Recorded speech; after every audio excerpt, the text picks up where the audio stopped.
На протяжении многих лет жители села Сулгача и Сергебес Амгинского улуса испытывают трудности на участке региональной автомобильной дороги Бетюнь на подходах к мостовому переходу через ручей Мигири. В результате поднятия уровня воды смывает мост и обрывает дорожную связь с районным центром. Поэтому вопрос строительства нового мостового перехода долгое время беспокоил жителей, и теперь работы по замене старого перехода на новый наконец начаты.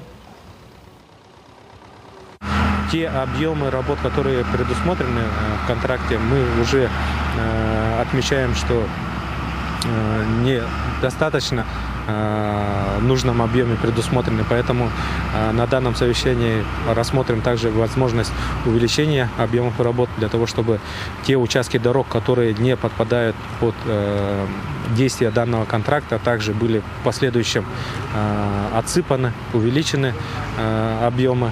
И в целом уровень автомобильной дороги, который каждый год не только мостовой переход, но и подъезды к мостовому переходу были защищены от этого воздействия.